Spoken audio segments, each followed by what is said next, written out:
Well, hi, I'm Regan Carney, and we're trying to shoot this today in my studio, which is in Bay St. Louis. I've been working in clay for 30 years, over 30 years now. Been enjoying it almost every day. Try to touch the clay every day. That was the thing that was the big piece of advice I got when I was much younger. How do I stick with this and not get burnt out? And the idea was, go touch the clay every single day. So, I do that. It's a discipline. At this point, I am pulling some of my drawing skills back into my work, rather than just the forming sculptural skills, and having a whole new thing that I'm doing. So I discovered playing with commercial underglazes that you can get at just about any clay place, and these will have a little nozzle that you can make a line with. Not usually used on wet clay, which is what I'm doing, and that's the big difference here. Is I'm playing with wet clay. This clay is going to stand up and become a vase. And let me show you that vase. This is a finished piece. This is an entire, you can put water in it. The drawings are, this is a finished piece, and this was exactly this stuff. This is formulated for mid-range firing. It's cone 5, 6. And so this piece, that is just the line that I put on there. I haven't put any glaze on top of it. Haven't done anything other than just that line, and I really like it. I like the action, the ins and outs. I like the fact that I get a little bit of a carving in it from the tool. I tried a number of different things to work with doing the drawing, because I really wanted to bring that into my work, and none of them made much sense to me. Just using a brush and making a smooth line didn't do any good for me at all. It's boring. So using something that I'm actually doing carving and a line and also dimension was something that really made me happy.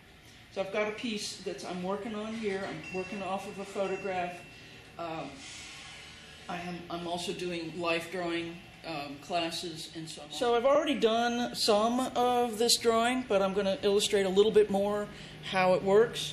Right now, this has dried out enough that I can play with it. And see, the lines are already, some of these lines are already drawn on here. I'm working from this photograph. I'm using this commercial underglaze, and I'm going to do just a little bit of drawing here. Hopefully it's still working. Yeah, there we go.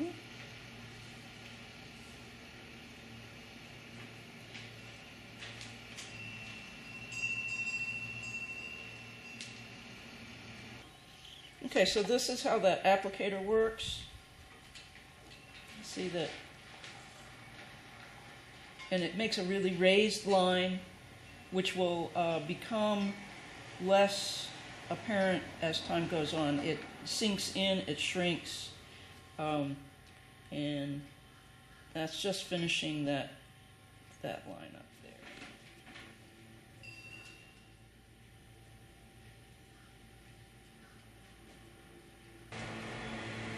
So I decided to do some on a darker clay body, so that I could see how a different kind of contrast would be.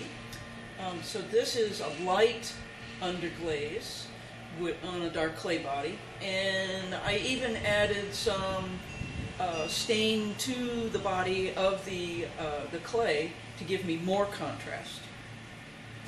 Okay, so we're looking at this is the kind of contrast that we're talking about right in through here, with the stain that I put onto the clay body. Also, it got down into those little grooves, which were created by the needle of the applicator, and I really, that gives me a lot of contrast and a lot of interest.